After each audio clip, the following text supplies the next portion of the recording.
Hello दोस्तों, wait अंश नमस्कार। मैं दीपवंशी।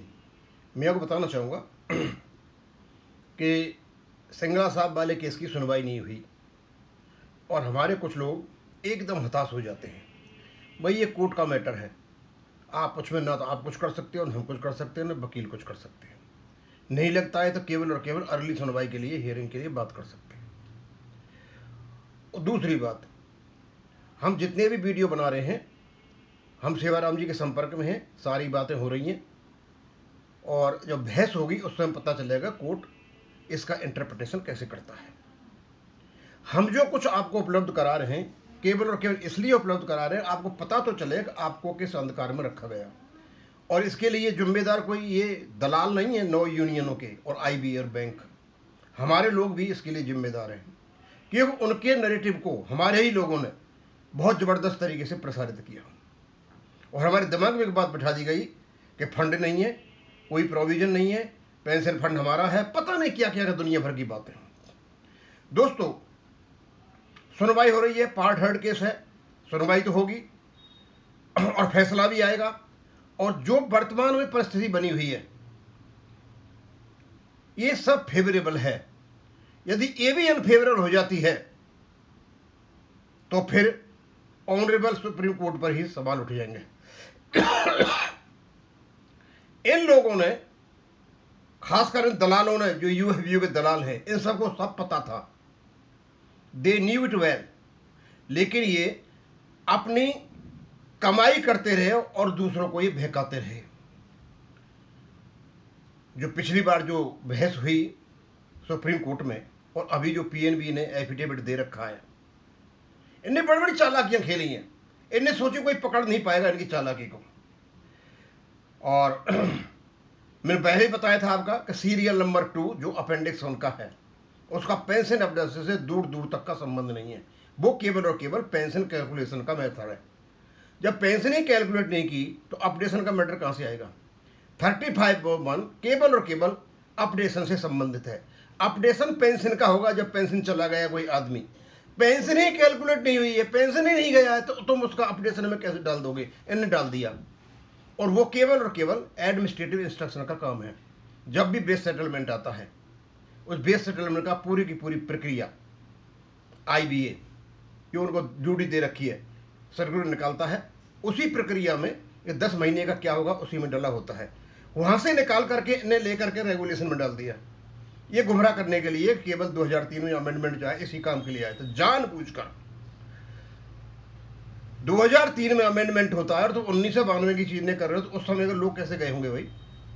जानबूझ के डाला गुमराह करने के लिए और लिख दिया उसमें the formula for updating basic pension. Anyway, आज हम दूसरी चीजों पर बात करेंगे। पहले हम ये देखेंगे कि एक्चुअली यार इसका सीरियल क्या है, सीक्वेंस क्या है, कि जिससे ये कन्फ्यूजन पैदा जो हो रहा है 35(1) की अपेंडिक्स में। तो दोस्तों 35(1) का जो लैंग्वेज है वो ये है, 35(1) ये है, basic pension additional pension where applicable shall be updated as per the formulae given appendix 1।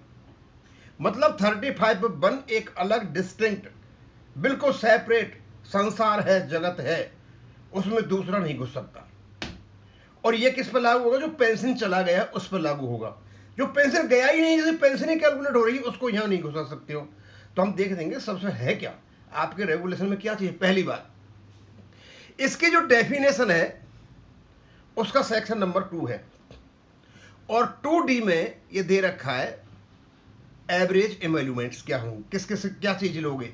Average emolument means the average of pay drawn by an employee during the last 10 month of the service in the bank. ये इनका 2D में average एमोल्यूमेंट्स का परिभाषा दे रखा है।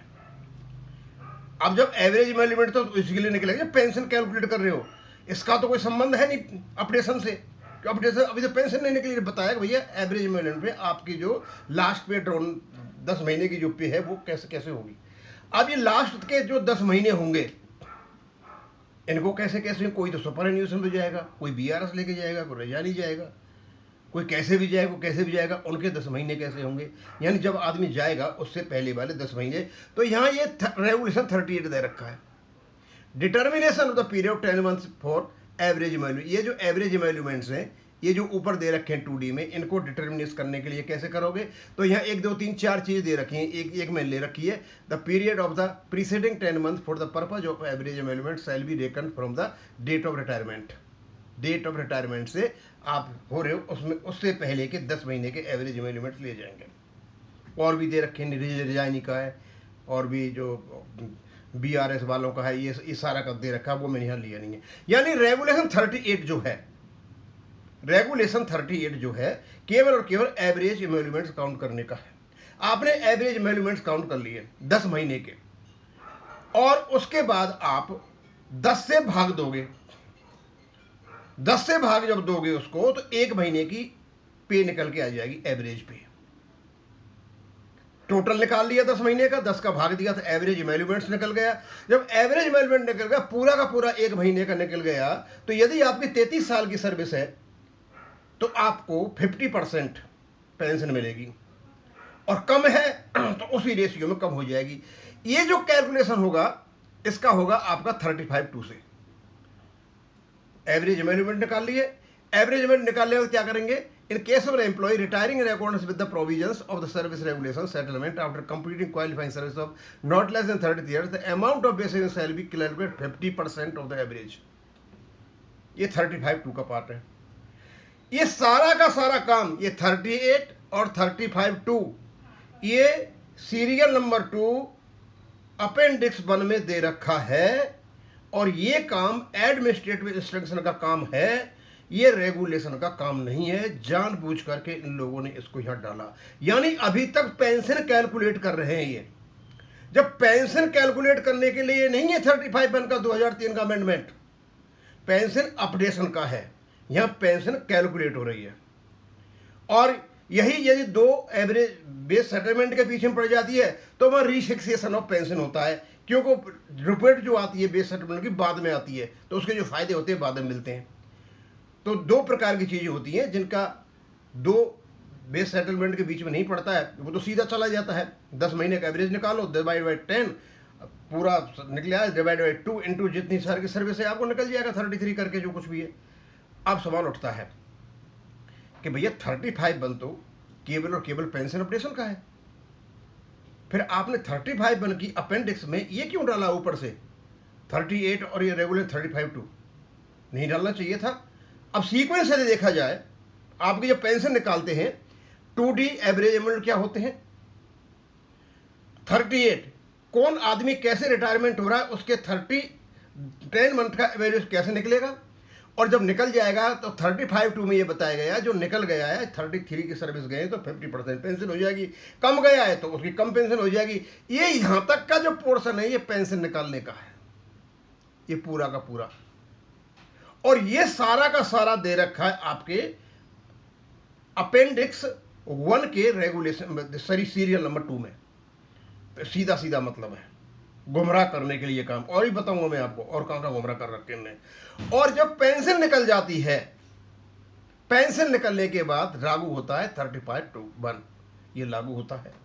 तो इनसे ये पूछा जाए भैया जब तुमने पेंशन ही नहीं निकाली तो आपने सीरियल नंबर 2 में अपडेशन कैसे कर दिया?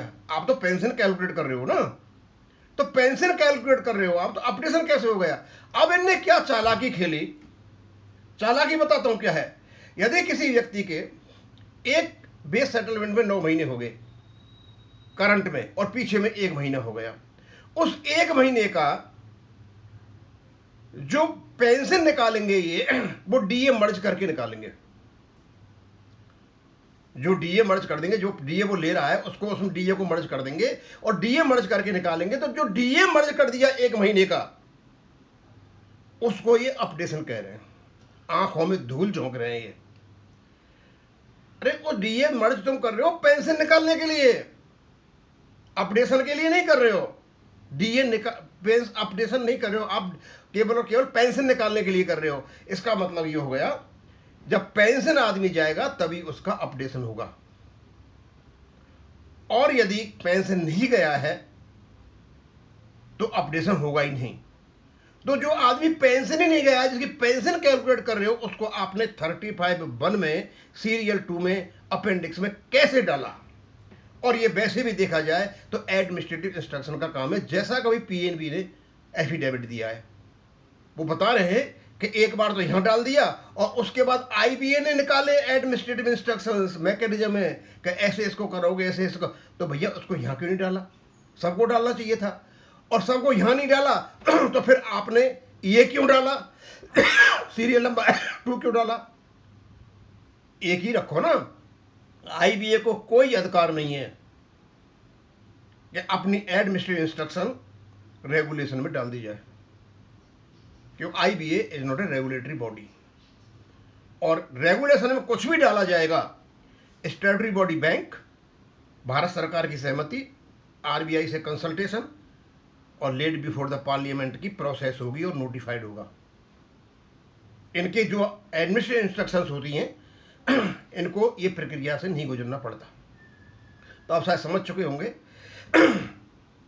कि जो अपडेशन की अपेंडिक्स है उसमें इन लोगों ने पेंशन कैलकुलेशन का कोकर्म कर रखा है, यानी रेगुलर 38 और रेगुलर 35(2) को डाल रखा है, जो कि 35(1) का भाग नहीं है। 35(1) एकदम अलग संसार है, अलग चीज़ है सारा का सारा। अब इसको मैं यहीं ख़त्म करूँगा। थैंक यू, धन्यवाद।